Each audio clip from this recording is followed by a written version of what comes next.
Bow. So technically we streaming, but go ahead and say something, Will. You hear me? Yep, perfect. And then, yeah, that should be everything. That should be Gucci. Christina Yamaguchi, famous skater. Yep. All right, yeah, bro. We back in the world building situation. As always in the Eclectic City, outletcrew.com. Go listen because nobody's really dope. And nobody who you need to know about is on here. My homie Quan Pharoahz, the great. Y'all might have heard the little world buildings that we had before. Quan, how many is this now? I'm looking, it might be like our fourth of these, bro. Yeah, I think this is like our fourth one. Yeah, we just be on here talking shit, man. And it won't be like last time where we do a 3-hour joint. Nah.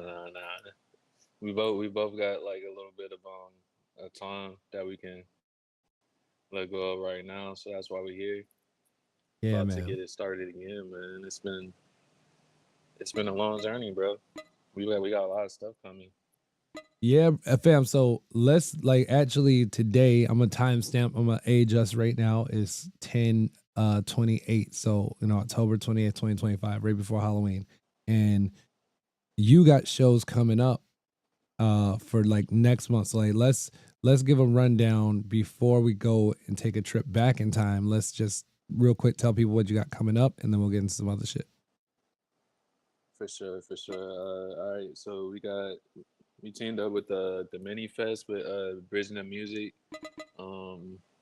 which you guys can check us out on bridgingthemusic.com/Lost Pharaohs, I believe, and it'll bring you up to the ticketing format. Um, if you're in San Antonio area, if you're not in San Antonio area, you can still catch the live stream and buy tickets for the live stream and watch it there.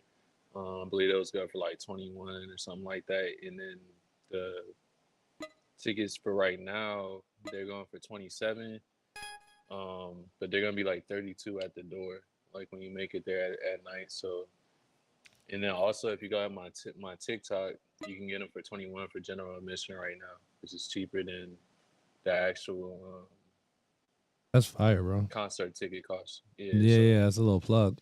And I didn't know y'all would have the live stream popping, so I'll make sure to put all them links down there in the descripto and in the community post. So what's dope is you're gonna have your own you're gonna have your own photographers and stuff there, bro. Do you have you should put it up on your YouTube too, bro. Like real talk. Yeah, good thing, man. I do plan on doing that.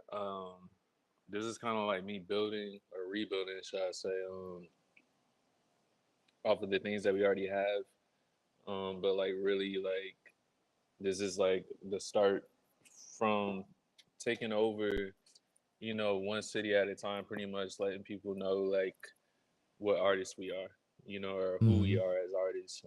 Between me and TE, which is the other member of the Lost Pharaohs. We've been together since we were kids, like known this name since 5th grade. Yeah. Oh, where's bro from? Where's bro from? Out there in Texas or Cali? Where you from? He's from Texas, I believe. Man, this nigga, but like he'll probably like hell like Connecticut or something, or like Rhode Island, some crazy shit. Cause Word. He learned like a lot. He used to be sponsored. Like I'd rather have him tell his own story, but no, we gonna get him on. We gonna get him on another one. Well, I'm looking forward to that show, bro. What else you got coming up? Because I thought you had something else coming up after that. I could be mistaken. I know we got a lot that we've been chopping it up about too. So I don't know if you had anything. Yeah. I got the virtual. So we're reopening the VR art gallery, the Quan Pharoahz gallery. That's gonna be open for the Halloween. So you'll be able to see that 24/7 worldwide.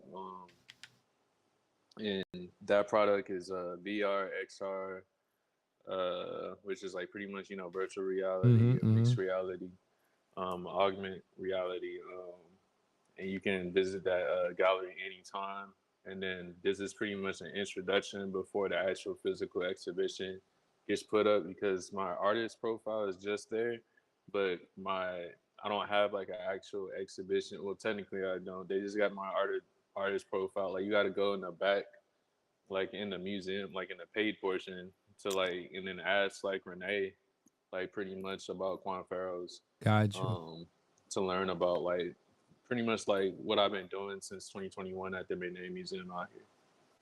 That's so fire, bro. I remember you were telling me about that museum situation. I was so happy to hear about that. It was okay. So when people, because I just came back from ComplexCon, and I was surprised how many people had those Steam decks, right? Like the little gaming joints. Facts, A yeah. lot of people got Those are those. so cool. So is it like something that's even accessible through like a Steam Deck, or where people doing that on their phone, or just on VR Right, decks, right, just on VRs? right.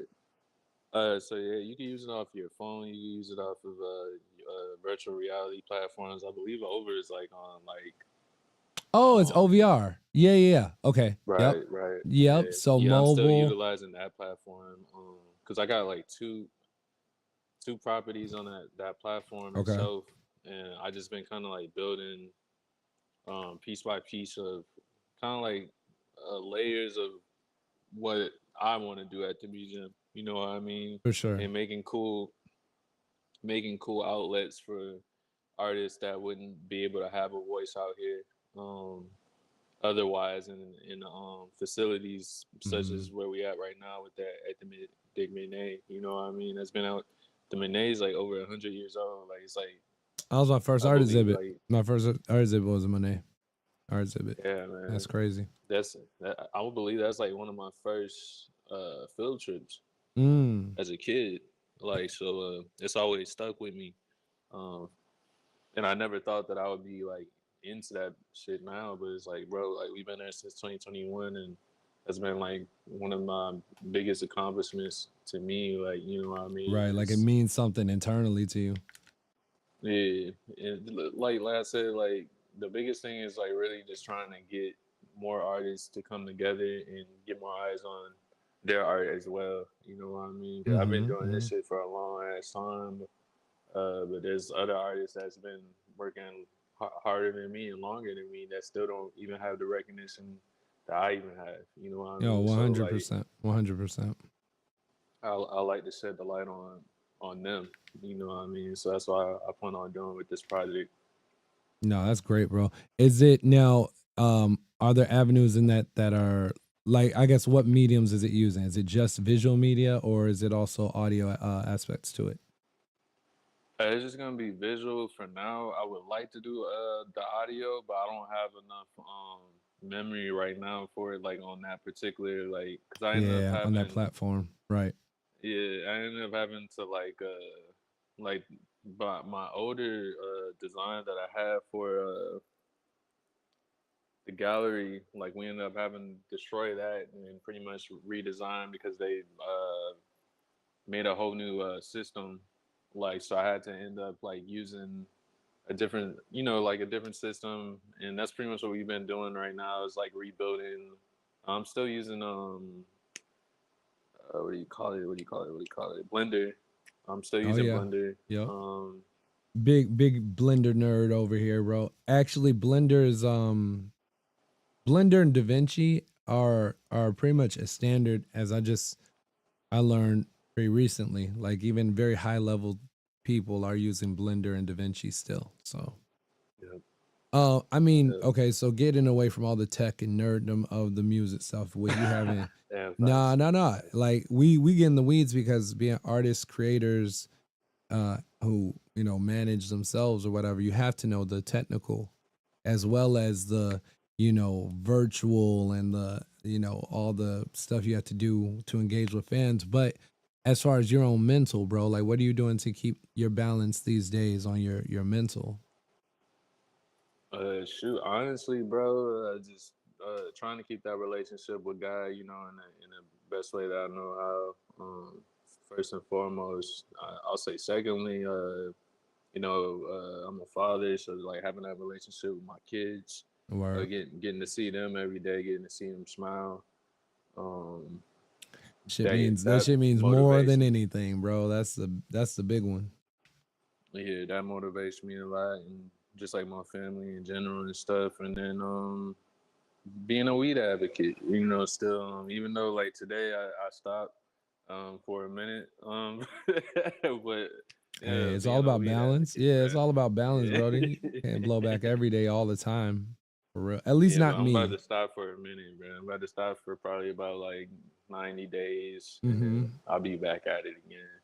Yeah, man. It's literally all about balance and stuff. Like I've seen, like I literally can see when people are too much into their vices, or too much into like overindulging in work. Even like some people, their vice is work, you know, and sometimes people overindulge in that. And I find like with creatives, bro, like we don't, like, it's good that you have kids, right? I have homies who are artists who don't have kids, and so they overindulge in it, and then it becomes like they get lost in the cloud of clout, because it's something that you need for work if you're in this industry, right? Like you gotta be out there and you have to do all that, but because they don't have like that deeper purpose, like you're talking about, like with your family and all that, they just they see that clout as their purpose in life, and they get lost in it. And real ones know what I'm talking about. Like, you know what I'm saying? Everybody, Yeah. some people gonna say like I sound old. I am old. But I'm old in this game, as far as like being around creators and creatives. This is the only life I know. But now that I understand a little bit more, I always like to check with the homies, just making sure they're like they have them things, because we are the outlet crew. We want to make sure everybody has that outlet, you know. And that whole ethos of nobody's really dope is, well, like, you know, we believe that the internet's damn near dead and it's all bots anyway. So we're all kind of nobodies. You know, we had to do Facts. captcha code. We had to do captcha codes out here, you know? Yeah, bro, we out here like the Terminator, bro. Like Real the talk, real like talk. It's John Connor, like we with that army, bro. That's how come with the outlet crew. This is a public Suge Knight announcement. Are you tired of them bots being all over your algorithm? Come get over here, outlet crew. Yo, that's Seriously, mad check funny. out outlet crew, bro. But that is, you know, I don't like to corrupt what we do with advertising that's outside of our community. Like I might plug, actually I am going to be plugging the homies coffee company. I got a homie out here with coffee company. You're That's going to crazy. be, I'm literally drinking that right now. yo, you're going to be distributing water soon. I have homies with other ventures, and so I don't believe that it benefits us to have Burger King run an ad and be, you know, after 10 minutes of this interview, you hear an ad for Burger King. Like that don't benefit nothing of the culture of the artist, nothing. So, and that's just, Of the ethos that you created, so you said, or we created, so I say. yeah, So yeah, this is I an understand. offshoot, man. So Outlet Crew being an offshoot of Eclectic City, you know, Eclectic City, we're 10 years old next year, dog. Like that's crazy to It's me. crazy. Yeah, that's 100% nuts to me. But you know, we'll indulge in that convo later, but like the point was, all right, so we have this community of people on the internet that's clandestine. We're not on Facebook, we're not on Instagram, like barely on Reddit. It was just Telegram. We're like low key. If you find us, dope. You know, we're going in ups and downs. We had hundreds of members, we had thousands of members, we had dozens, we've been all everywhere. I have this core group of people, and I see like that y'all represent so much of what is needed. Like artists who need representation need to be able to like get their stuff out without all the hassle, and that can get an audience. Like your work gets an audience, and it's just, how do you compete against robots, bro? How do you compete against that? So outlet You crews, just you know. continue to be you. You let the God in you shine through you. You You know what I bro, mean? and it's Like an energy you can't stop. So the outlet, all right, sometimes you need to unplug from that other source of bullshit there, and you need to tap into this outlet and get this energy, because everything that I'm ever going to do is, you know, commercial free, ad free, owned and operated, and revenue shared with artists. You know what I'm saying? Independent, fully, like direct to consumer facts. in every way that we can, as international as we can make it and as accessible. Like I don't, some people stream at the highest bit rate, you know, that very high bit rate of audio. Well, I choose not to do that because the homies in Brazil have to pay for their data, and I know this because they've told me, and I don't want them. Mm-hmm. I don't want to be that greedy for their sake. You feel me? So, but yeah. So with that being said, like that's really the ethos of what we do is why you're here. You know, beyond just being a member of Eclectic City, and yeah, man, outletcrew.com for anybody who just hears this on YouTube or on the other outlets I'll have this shit on. Let's get into some fun shit, bro. I want to talk more about Inceptions because I be listening to your the bro's got an instrumental album called Inceptions, right? It's 40 something tracks on that one. But you Yeah, said 44. right, 44. We got more coming out for the deluxe, but I'm still working on the deluxe package. Word. We wanted to have the deluxe to come out on vinyls, but since vinyl, you know how vinyl is, like vinyl pressing, there's Mm-hmm. only like so much data I can put on there, so I'm not gonna be able to put like in order for me to come out with the Inceptions vinyl pack, bro, like it'll be mad expensive Oh, like for the consumer to buy. 100%. Yeah. Like let alone just like for me, like because I'm only an independent. It's not like I got a major machine behind me. Like we are a major independent machine, but we don't have like Interscope, Right. you know, type of budget Budgets. behind it. So Exactly. Yeah. um Well, and plus, bro, and that's plus, what I'm working with. what people forget about vinyl storage. You have to store it, and if you lay on it too long, it warps, and then it's useless. So you don't. Exactly. Yeah. Most of the kids, I feel like nowadays, and most people, I feel like why vinyl. It's not that it's came back because vinyl's been here for since like vinyl was going strong back in 2012, bro. Yeah, Like I 100%. remember, so but like I feel like the reason why it's like so strong now is became like such a novelty. It's like because of that nostalgia, and then like, but what I see too, like also I feel like they're like damn near like art pieces, bro. Like people just like literally just have it like inside their room, like you know what I mean, Yeah, like certain people 100%. like Yeah. they don't even be listening to the actual vinyl pieces, but they just got it just to support the artist and just to you know what I Oh, mean. bro, So I've worked at record shops. Mad artists do different variants of the vinyl on purpose, like because people who collect vinyl, they're getting a piece of visual art plus the audio capacities of it. You know what I'm saying? So, yeah, 100%. facts. Shout out to Rap Shody, bro. I believe she just came out with a dope ass vinyl set like with the deluxe, and I think like and it's kind of like a similar idea of how I wanted to do things, but like it's like where you buy the deluxe, like it's like only those tracks are like on that deluxe album. You know what I mean? Mm-hmm. So like for Mm-hmm. that vinyl, you can't find that anywhere else. So artists are figuring out like a lot of ways on how to market our music to the public and the consumer and to the fan base in a better way for the consumer, you know what I mean, and the fans Well, to yeah, to make that and connection with it. Yeah. just to make that connection, bro. Like, cause it is hard. Like, you know, it's oversaturated in a certain sense. So, Well, people are kind of uh, like back to the conversation about most of everything being bots online. People are clamoring for something that's like real in some way. So, like, you know, mm-hmm. whether it's a piece of vinyl that you can hold in your hand or a t-shirt that you can wear on your body, even something as simple as a sticker, just tangibility, something being able to be held, people just are fiending for that. I mean, me just coming off of ComplexCon, bro, like I believe it might have been Alchemist who had something at Mass Appeal where when you buy the merch piece, there were specific versions of the songs that him and I think Hit Boy just did an album, right? Yeah. Yeah. So Dope ass album.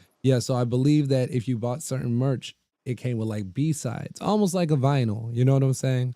So I think there's Yeah. really unique ways to still represent that um digitally. Cause like, yeah, having a vinyl is great if you have the budget for somebody to warehouse those for you and print them up and all that.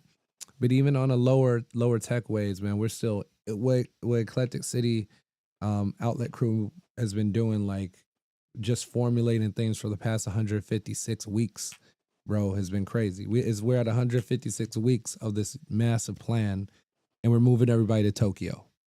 You've been to Tokyo, Yeah. so tell me like your Facts. favorite shit about Tokyo, dog. Man, what is there not to like about Tokyo, bro? Everything is just beautiful there, man. Like, You got to I make think we had this music out there, conversation. bro. You got, yeah, we just talked about how you got to make music out there, which I'm hating on because that must have been dope. Yeah, man. Shout out to Ichiro, bro. Yeah, bro. Like, it's beautiful over there. The nature is hitting, the food hits, the air hits, like just everything hits there, bro. It's like it's almost like to me, like Japan to me is like that had to be like the Garden of Eden had to be there or something, bro. Like Mm. at one point, like somewhere, It bro. was Like touched by I the haven't finger of seen. God type situation. Yeah. Well, Yeah, you know bro. the Like legend. They say that the Japanese lore of how it even became to be was that the gods who built the earth, they dipped a sword, and you know when you're creating a sword, it's molten silver, right? And so then as you're right, pulling it out of the water, some of the metal will drip off. You know, it right. kind of like coagulates. And so they say that the islands of Hawaii, the islands of Japan, were the you know what dripped off of the sword of the great creator. That's pretty lit, bro. That's the old Japanese legend. Yeah, yeah, I heard this shit like mad long ago. That's lit. I never heard that story before. Mm-hmm. I've never heard that. That's super lit. Bro, That reminds me of I'll like the find out Oni exactly guys. what piece of lore that was, but I heard that like before I even went there as a youngin, because my mom's a flight attendant, and so she would always tell us about these places. Like, and so yeah, dog, and I see that in everything they do, they're so pure. You know, like when they do stuff with intent, you know, but there's a certain purity out there, bro. It's amazing, and I like that. I Yeah, really it's do. no malice behind the things that they do, bro. It's always like a good intention behind it. Like they just being inspired, you know. And I feel like most people, like we should take heed to that. Like I'm glad that I'm naturally like that, but I wish like more people were like that, you know. Mm-hmm. And all because I'm like, bro, like if we were like if niggas wasn't hating ass niggas out here, bro, like in America at least, because Yeah. America, like we got like this punk, we still got like this punk aggression thing about us, like you know what I mean, like how like we still because like we're the most badass like country or whatever in the world, like which we are, you know what I mean, but Mm-hmm. it's just when it Well, comes to a they certain would say it's point, arrogance. In Japan, they would say we got a certain arrogance. That's what they would say. They wouldn't even say, yeah, yeah, they like low they key. they call it arrogance, and then we would call it pride. That's Right, what it is, bro. exactly. So yeah, But it's that same quality because they're definitely more modest and humble just about how they yeah, do most things. But then also, bro, I feel like the people there have a general trust for each other. Like, all right, for example, street racing, right? Out here, you can't let a few people street race because then they wild out and they want to do, you know, intersection takeovers, and you know, they want to start driving up, you know, the wrong lanes of traffic, right? yeah, For decades on decades, they've had the Midnight Club and different you know, Yakuza run motor clubs out there that really don't like, yeah, they race in the public space, they race on the highways, but they're not causing a public nuisance. These dudes still go to work and like are public servants in the morning. They're just regular dudes who love cars and they act on it responsibly but recklessly at the same time. You know what I'm saying? But they treat yeah, it like it's their, like they treat that stuff, bro, like samurai style. Like they are honed in and this is what they do. I'm a car guy. Everything about my personality is a car guy. Like that's what they do, you know? yeah. I love Facts. that. Like it just dedicate. Yeah, I bro. don't know what it is, bro, but it's something dope out there. What was the last time that They you were there? amplify everything, bro. They just Yeah. amplify fucking just everything, bro. Like positively. Like I told you, like everything they touch, they just make it better, bro. From a simple egg sandwich to We you would know go what to I food mean? first. Homie is hungry, huh? No, their food is, Like that's something people don't talk about, bro. Everybody just thinks it's just sushi. No. Like Japan got fire burgers, breakfast they got fire food. everything. Yeah, You real think talk. of. Real talk. I'm like, how the hell did y'all do this, bro? They even got soul food joints out Yep. there, bro. You Like, sure do. Soul brother. and it tastes like home. Nigga, like it's shit crazy. It'll taste like it'll taste Well, like or home. yeah, like they use their spices to like imitate ours a little bit, but it hits different. And I don't know. I just like it out there, man. Asia's really dope. And so like the whole thing with Japan being so inspired by them, that like that streetcar culture was always my thing. What was like your favorite subculture? Because you know they got like the Harajuku girl, they got like the cyber boys, like that, you know, that super cyber look. There's all these different subcultures. What was like your favorite one out there, bro? Favorite subculture? That's a good question, bro.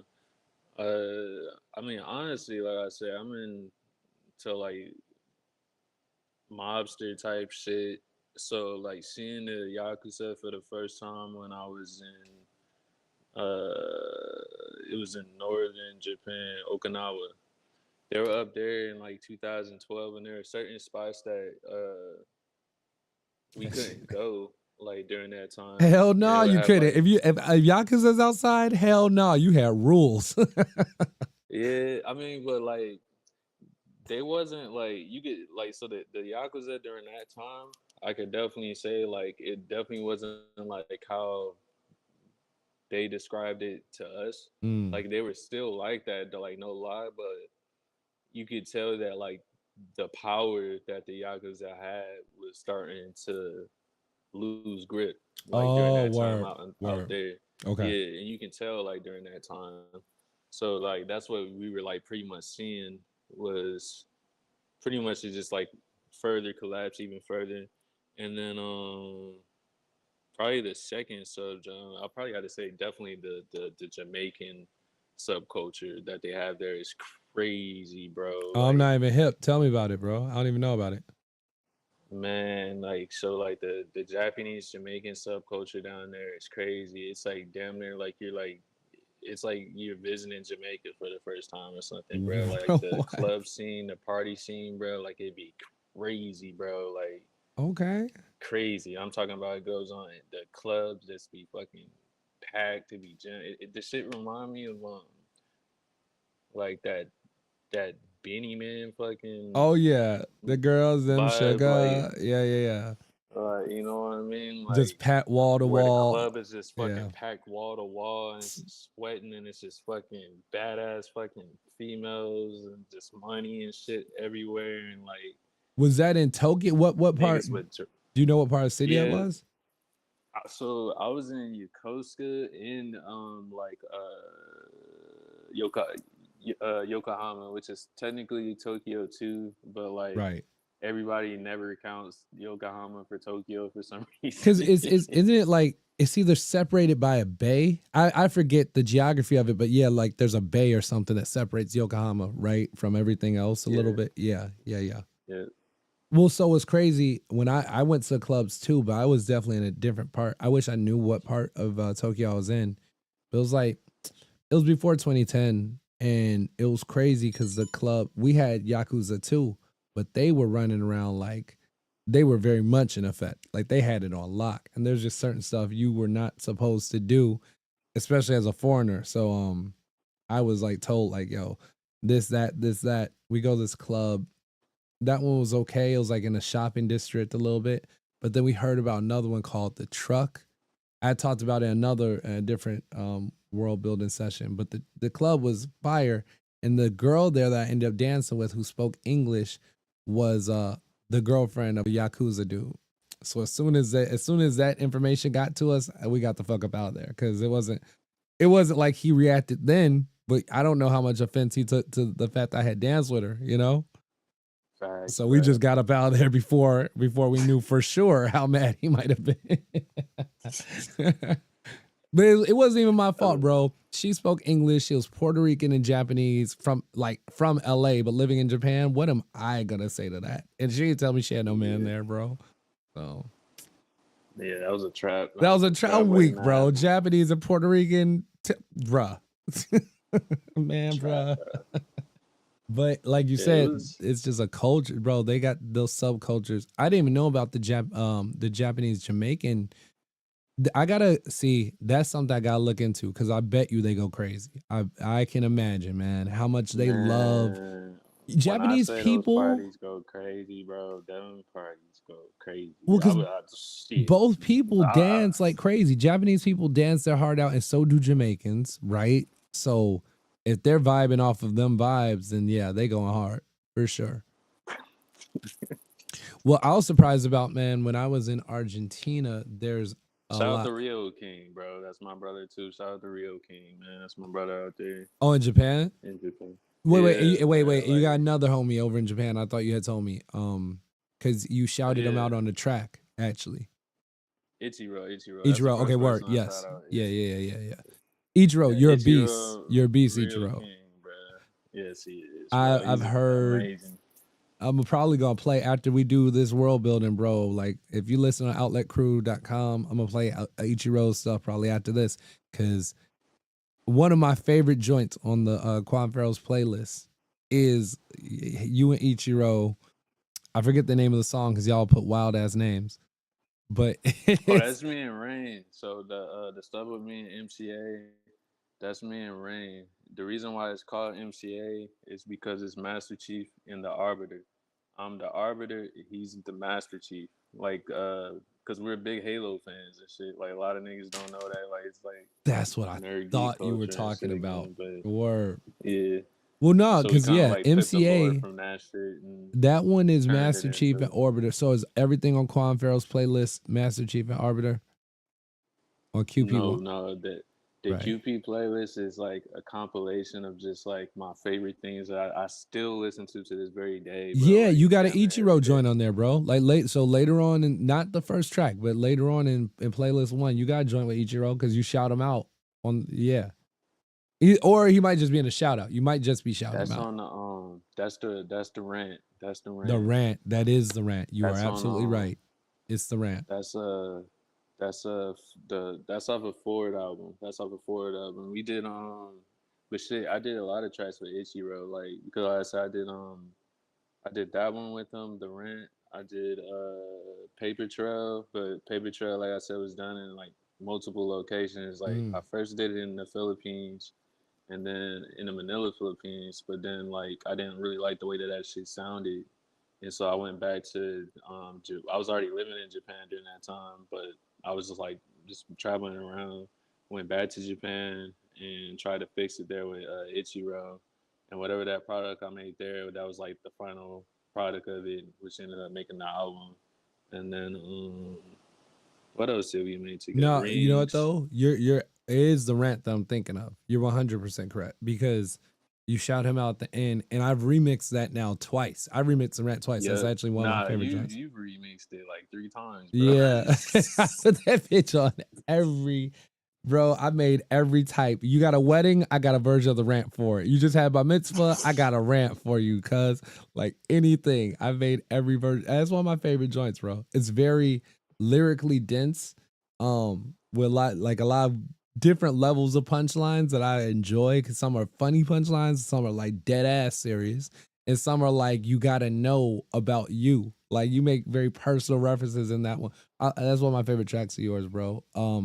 And so Thank that's you, bro. crazy. See, that's you're shedding more light. I didn't realize it was such a like journey to make some of that shit where you were making them joints in more than one country. You even told me last night you got projects that are still over in Japan for when you go back. Yeah, bro. Like I got like tracks that are like waiting for me, like Oh pretty shit. much for this instance, like for me to go back and like pretty much start rearranging again, like really dive into them, and I can put them. The plan is to put them on these next albums that are either coming out, or I can just push them onto like a tape or whatever. You know what I mean? Because my thing is like whatever sonically fits the album diaspora. You know what I mean? In the Mm, best way possible. I'm not just gonna just throw something on there just to throw shit on there. Like it's like oh like I gotta have 8 tracks like and I'm just gonna throw like this shit on it. Like I'm not like that. Like everything's like very intentional. yeah, yeah. For sure with with everything that I do for sure, bro. I feel like, so people who haven't even heard your music yet, who might just found the show on YouTube, like go over outletcrew.com. I'll even put a separate link just for Quan's you know, his playlists, because he has different playlists on Audius and whatnot. But like, it's funny because I played one of your joints to somebody the other day, and all he listens to is like Babyface Ray and like Fat Rat, right? You know what I'm saying? Like, but you had some Texas ass shit that people would never know. Like we talk about Inceptions being a beautiful instrumental journey. Like I put that on when I'm creating and writing and shit like that. Like that's like jazz to me almost in some ways, right? But then you have like dirty ass, Houston ass, hood ass. Like I'm from Chicago. That's drive-by music. Some of the shit that you make. So you also have that. And then you got like your very insightful, godly, you know, very like you. It's like your personality comes through in a lot of them. So like you being eclectic, is that from your traveling so much, bro? Or is that just, you know, like where's that come? How do you do so much of that different flavors? And then figure out where to put them too. Like that's crazy. Honestly, bro, yeah, I think it has something to do with all the traveling, all the cultures that I was exposed to from being young. Cause like I said, my dad, he was military too, and so with hopping around different states and stuff, and meeting all these different kids and different cultures and stuff, I think that had a huge impact on me. And then also, yeah, just like how you said, like traveling. As I got older, traveling pretty much I got to travel the world like a little bit over 6 times, bro, like literally. So um seeing so much culture, seeing so much things happen in the world, seeing so many different people and organizations and disorganizations and Mm-hmm. seeing prosperity, and seeing like different types of wealth and poverties and things like that. Like Yeah. it Like gives you a values, different like perspective. for sure. Yeah. Yeah, Yeah, for sure. it humbles you, for sure. Cause shit, I'm still humble because it's like, bro, like some of the places that I've been, like they look like like a bomb, like because the bomb did hit them. Like you know what I Yeah, mean? yeah, Like yeah, yeah. Like we take that shit for granted that we even have the electricity to do this conversation, right? Like, yeah, bro. Like we take a lot of things for granted, mm-hmm. like in America. So that's why I'm like, yeah, like this is still the greatest country in the world, bro. But like we are some fuck ups. Nah, We at are some times fuck we ups, are, bro. and it makes it genuine. Like when I was at ComplexCon, bro, the homie who was setting up the billion. Oh man, I almost want to look up his name. He'll never hear this anyway, but shout out to bro. He'll send up the Billionaire Boys ice cream and the Saucony. He designed the exhibits at ComplexCon for all three. Those are big names. Saucony, Billionaire Boys Club, ice cream, right? He's from Sudan. And I think he said he's only been here 3 years. And he's like Damn. he's like the second I got to the United States, I started working. I started appreciating every breath. Cause he's like, y'all don't know. Y'all don't even have a concept of what it's like over there. You know, like he's like the poorest shit that you can imagine. It's 3 times worse than that. You know what I'm saying? Like Yeah, he was really yeah. laying it out to me. He's like, you know, he's thankful for every step that he gets to take over here and actually do his dreams, because these were the same dreams that him and his friends had over there. And you know, until you make that leap of faith to actually to leave from an uncomfortable situation, you'll never reach your dreams. And so bro is just preaching that to me. Like Facts, bro. it's really like it's crazy. It's crazy when you think about, bro. So, and back to other question, the second part of that question, when you get all this different inspiration, right? And like, you know, you have these different sounds. How do you kind of like, I guess, discipline yourself to keep them in? All right, I'm gonna keep this one in this box and wait till I got like. How do you know when you're, you know, when you're into a whole pocket of a sound? How do you know when that's its own pocket versus just a style, you know? So for me, like that's a really great question too, bro. So for me, the best way I can kind of like answer this question, I started off very young having like a digital vault, should I say? Like you Mm. know how niggas they used to go crate digging, Mm-hmm. like in real Mm-hmm. life, Right. Right. like and get like the samples and stuff. Mm-hmm. Man, I have so much stuff like on my YouTube still, like, cause that's where I get all my like. That's not where I get all my sample stuff from, but like I'll say about like 98% Mm-hmm. like of the stuff that I sample like is on my YouTube. It's like a private YouTube playlist, Mm-hmm. but that playlist is nothing. I call it a digital. It's a digital vault, like, cause that's literally what it was, and I was doing that shit before like it got like I was converting the MP3 converter and all that shit. Like I knew how to do all that shit. Like that MF Like Doom shit, where way MF Doom would have like old cartoon samples in his shit. So you would find, exactly, I got you. exactly. Like when I shit. By the time when I figured out, it was pretty much like 2015. Mm-hmm. Like when I got the MPC for the first time in my life, that truly gave me like the maximum power that I could ever have, like musically, that I could ever dream of. Because it's nerdy conversation again, but like I was like literally able to manipulate the music exactly the way I had it inside of my head. Mm-hmm. Sometimes it's even fucking better. Like majority of this stuff sometimes even came out better than what I'll have inside my head, because I would just find different. I have so much things. I hoard so many shit. Like when it comes to sound, I'm a sound hoarder. I'm a sound hoarder, bro. Like I have so like I got 16,000. Like my sounds alone, I got Mm-hmm. 16,000 sounds, bro. But Like you from just like organize, so my so factory. when when you put them in this vault, are you just throwing them in there and then like, or are you Yeah, pretty organizing it? much. Are you organizing Pretty it as much. you're putting them in there? It's organized, but it's organized from my memory, because I remember the year like Oh, pretty much. word, So it's like right. I would have to remember like, oh, I remember I listened to this sample during this year, so I'll be like I have to go back to 2011, like Mm-hmm. pretty much, and scroll all the way down. Like and like I'm getting older, so my memory does get it's getting worse, but it's still not as like for some reason my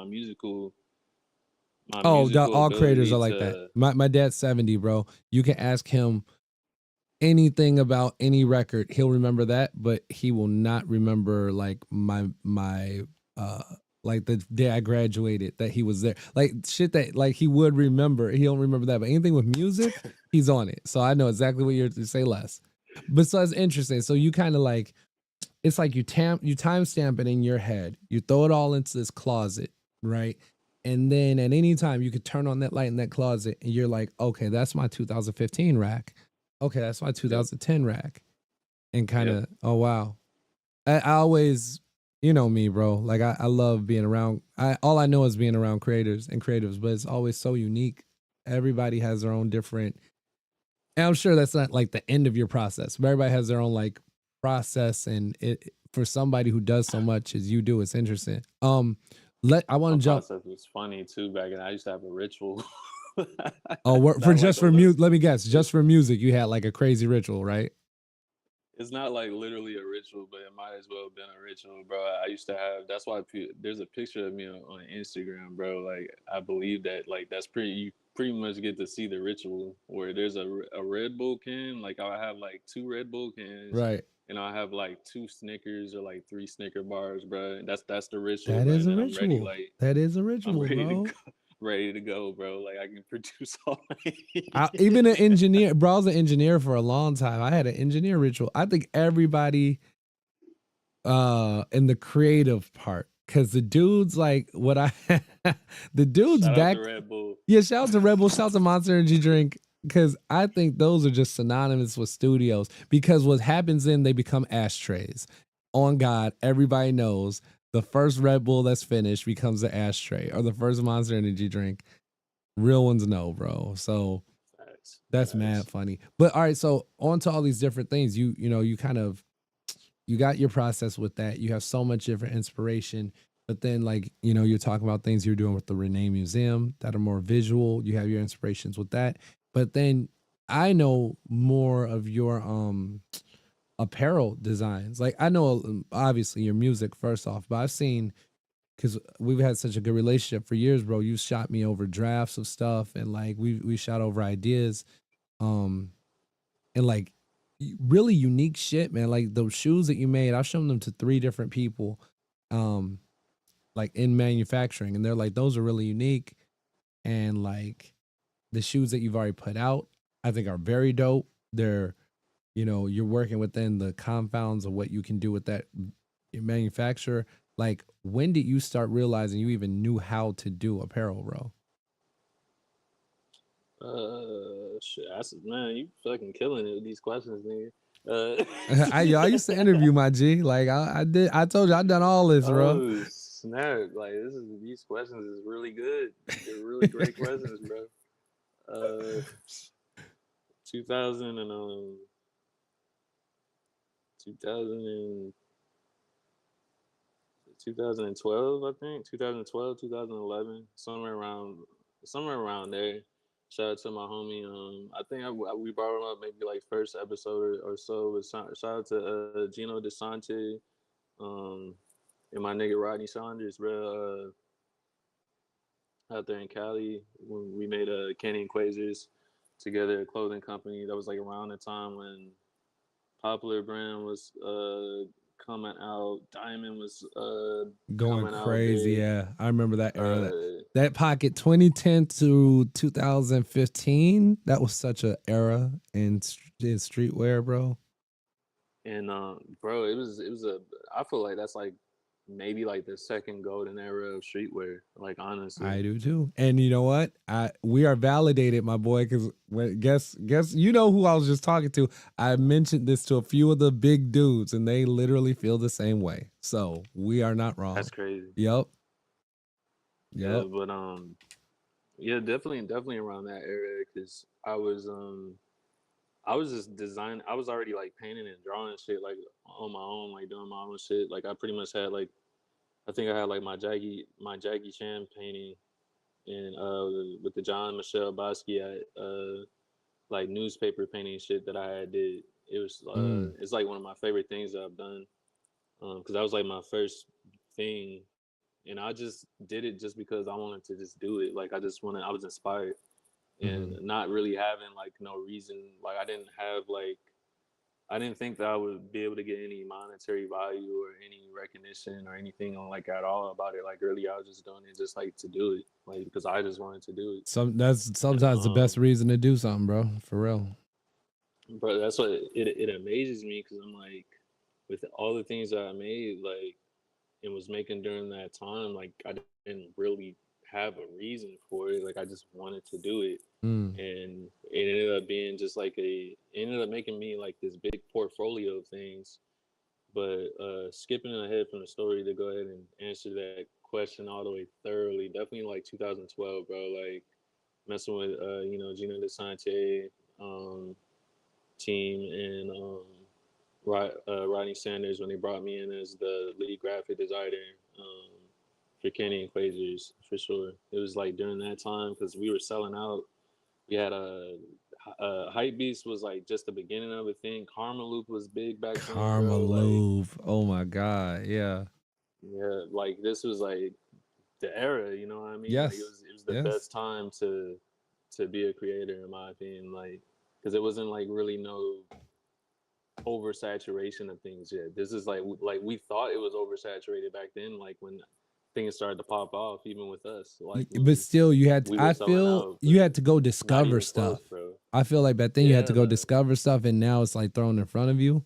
So when you had to go discover stuff, I don't know. There's some value to that, bro. And were you on the Yeah. West Coast then? So these are the years you're talking about when you were in Cali, huh? Yeah, I was in San Diego during that time. And we Got used to you. do fashion shows. We even went to the Magic Show, I believe, like Okay. um 2013. It might even been 2012 because like I said, Kenny and Quasars, like we popped off like way faster than expected. Like it sucks that we didn't continue on the momentum that we had, to be honest. Because like I said, like I never seen anything like that to this very day, to be honest. Like even with my clothing, like I'm talking about like the first like week where like we're selling out of our stuff. Like I'm talking about like we're back then we used to like order the stock. It wasn't Right. like Order the they blanks. had Yeah. Right. yeah, they had the drop shipping and stuff back then, but like we didn't do the drop shipping. Like we did, shit like the old school way, and if anything, like a little bit better than what independent creators was doing back then. Because like we had like our own tagging system. Like we had like our own people that like did our tagging for us, Oh, and I know then what like you're we talking had our about. own people Yeah. that did like our embroidery and like our screen printing and direct to transfer and stuff too. So it was a real nice time, bro, during that time. That's Creating all that ill. stuff. I used to create like 100 designs, like 100 designs like a week, like no lie. Like when I used to like design for them. That's dope. And were they escape? Was it? I mean, obviously it was streetwear, but like, what? I'll skip to the question I want to ask. Like, what's your favorite thing that you like designing or like creating out of everything that you do? Like, because you do your own visuals, you do your own music, you do the fashion. That's the question I was gonna get to. Is like, out of everything that you do, what do you like doing the most? Everything, definitely music. Like definitely like uh, I would like to produce more than anything. I feel like in my life, like I'm definitely like more like I'm a producer's producer. You know what I Mm-hmm. mean? Like I love everything about production. If I could wake up and do that shit every day, for a living, I definitely would. You know what I mean? Which, and technically I do in a sense, but I do so many other things. There's Right. so many other things that end up, bringing me income to help, me pay the bills for, me and my fam. Right, So right. It's not like you um wish you could just wake up, get out of bed, make music for 8 hours, and that's the rent paid type situation. yeah, Yeah. yeah, exactly. Yeah.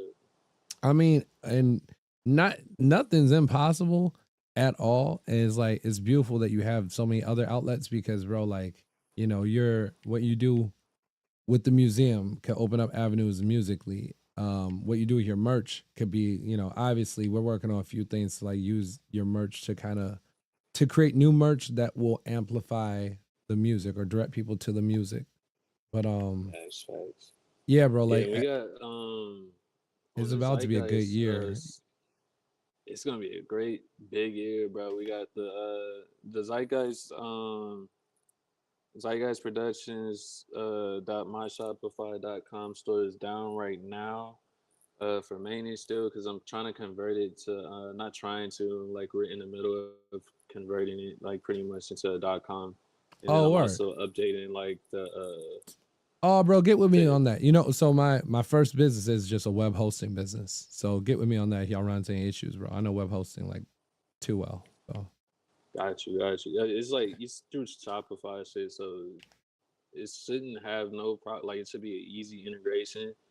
I just gotta edit all the rest of the clothing, like go through, because there's certain clothing on there where like I'll look at like some of the font text I had like to describe the clothing, and I didn't like. I feel like I can like make it better, so that's what I'm working on with right now. Just like the simple maintenance things, and then yeah, that's pretty much about it, bro. Like when it comes to the clothing, uh, like you said, we got a lot of stuff coming out. The final thing for Zeitgeist, besides the water, for season one is gonna definitely be the pants. Like when you see the pants come out, uh, what are they like the like H track are they like two, track pants? What kind of pants y'all running? they're gonna be waterproof pants. They look like construction pants, but like Oh, but they're the and waterproof they can texture. be That's that. what's up. Yeah. I'm So with that, yeah, bro. bro. Yeah, but like the way that I'm doing it, like it's gonna be really sick, bro. Nobody's done this shit the way that I'm about to do it, and that's gonna be like the last piece that I put inside the Zeitgeist season one, and then Zeitgeist season two is when we'll be working with more 3D printed stuff. You'll see like a little bit more water designs, but pretty much around. I'm gonna be along the same context or like the same visuals damn near as the first season. We're just gonna change up like a little bit of things because the thing about the Zeitgeist brand, like majority of that stuff is limited, but not all the stuff is limited on there. So from season one, you Mm-hmm. know, so it's just like people just gotta scope out what they can from it. And that's also what I'm working on too is the shipping, getting the shipping down from a 3 week period max, and then trying to get to just day-to-day shipping. You know what I mean? Right. So you don't So have to wait for the pickups. Just yeah. I don't know yeah, too much about bro. Shipping is always a pain, but literally that's it's a roadblock. And hopefully, like I really do think that some of the newer designs that you have, I might have a guy. I think we talked about. I have a guy who can help us with some of the trials for it. But you're on your trends because like the parachute and waterproof stuff. I've seen a lot of brands kind of messing with that lately. And it's a very dope look. I even saw a guy, bro, homie had a 3D printed. I don't know what fabric this was, bro. It's kind of like a foam. It was 3D printed like a robe, like Jesus. Like he was walking around like 3D printed Jesus. that's pretty dope. Timberland was up there 3D printing Timberlands. They had 3D printed Timberlands up at ComplexCon. They were $200, but they were fire because it was all like the laces were like they were melted into them because it's all it's 3D printed as one piece, but you could wear them. Yeah, that shit sounds sick as fuck. That's Yeah, right up my alley right there with the Timbs, bro. I ain't gonna lie. I was blown away because the first few people I seen wearing them, I'm like, those look those look like cozy. They're like spongy. And I was like, yo, what are those? Homeboy's like, yeah, those 3D printed Tims over at aisle I-30 or wherever they were. I went over and saw it for myself. I was like, that shit is crazy. So it's definitely a wild time for all of tech and music. ComplexCon is the big music and fashion thing, but this year what was so interesting was how much tech was there, because tech is integrating into music and fashion more than people kind of realize, bro. I Yeah, The next few years, your clothes are gonna have different taggings and abilities, kind of like the attributes you load on a video game. Like a certain shirt might get you express entry at a event. That's kind of the facts. way they're trying to Yeah. move towards things. So just stay aware of that shit, bro. Man, I That's can't wait for. that's that's where I come from though too, bro. I come from that cloth, bro. I come from that marathon cloth. Yeah. Um, like I've been with, I've been seeing what they did, bro. Chance is doing the same thing. Shout out to Chance the rapper, with his merch and stuff, where you can hit the tag or whatever like that, and then it brings you to the website, or it unlocks something. It's the Mm-hmm. same type of cases, bro. So yeah, that's the next biggest venture that I'm working on too. That I haven't let nobody know but you. Like I said, that was the artist coins Oh with yeah. Don't Audius. talk about it yet because we don't even want anybody taking that idea. No, do not. Yeah, Um, yeah, and fact. All and right. because that's also just a new feature. Like a lot of people don't even know about that ability. So yeah, let's keep that on the low. For real. Like I was looking at it myself when they were talking, because I read audiences like little newsletters and stuff, and I see the stuff they be talking about. I'm like, I pray I'm the only one who's really paying attention, because some of this stuff. Shout out to audience. I really do think I was very skeptical for the first 2 years, but it seems they are trying to do the right thing for the ecosystem of creators without getting in too much industry trouble. I thought they were trying to say fuck you to the industry, but they are trying to play within the bounds, and I like that's kind of dope. I gotta Yeah, salute them for bro. that. Yeah, word, bro. I mean, I always love talking to you, bro. Like we hit that hour. I dead ass. Like I know that we could probably go on for 3 more, but we said we're gonna try to keep this one short, bro. But Facts. tell people again about like your show that's coming up and like where the best spot to what I'm saying, to get up. Oh yeah, check us out at San Antonio, bro. I'm in San Antonio. We're gonna be at the Paper Tigers on November 7th. I believe that Los Ferros is we're gonna be put on at like 12:05 or 12 a.m. or something like that.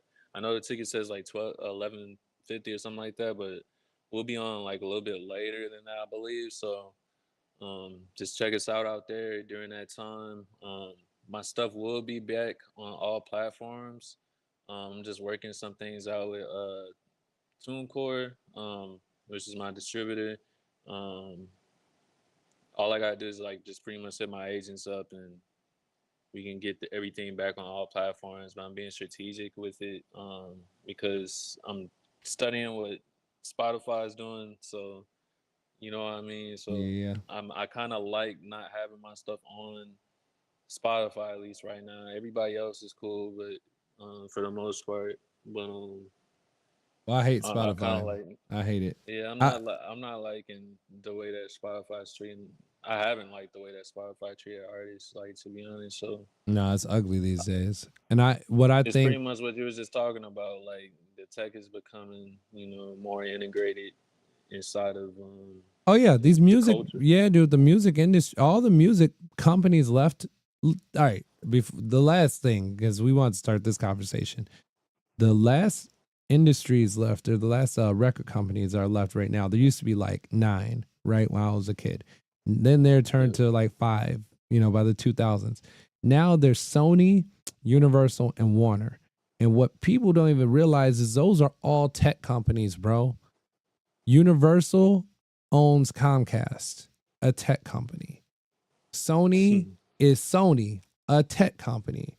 And Warner Brothers they're trying to own HBO and like a lot of the, I guess, back end of the like motion picture to video, because that's what HBO was different, because they were like a separate segment of the film industry. But now Warner Brothers is Right. trying to own them so they can become the biggest like streaming tech to beat Netflix out or to acquire Netflix. So it's tricky these days. And direct to consumer, if nothing else, if people, you want to hear some Quan Pharoahz, outletcrew.com. We will have a Quan Pharoahz show coming up called the QP Playlist. It'll be a kind of like dual reality, it's an augmented reality experience. It's a radio station that's going to be an experience in our video series, but you can also experience it in your real life. It's going to be featuring Quan Pharoahz. And then also very soon on outletcrew.com, we'll have a Quan Pharoahz button for all the direct to consumer stuff we got coming up for people, bro. That way we ain't got to worry about these distributors no more. Facts, bro. I mean, I'm about to. Like I said, I got one distributor I'm looking at right now. They're an independent distributor. So we're probably gonna go with them. But like I said, we still looking, bro. For sure. Um, but yeah, that's pretty much about it. You can check me out on Audius too. Definitely check me out all my stuff on Audius. We just dropped the Ford album from $10 to $1. Um, so that's like way better than where it was before. The physical copy still at $100 though, for the CD. For And sure. then and you'll be able to get that on the zeitgeist.com, which is coming back on pretty soon. All the links for everything will be down there. Appreciate y'all listening. And I'll probably throw some gameplay behind this. So if y'all want more gameplay, let me know in the comments. But yeah, peace out. Peace out. Quan, you are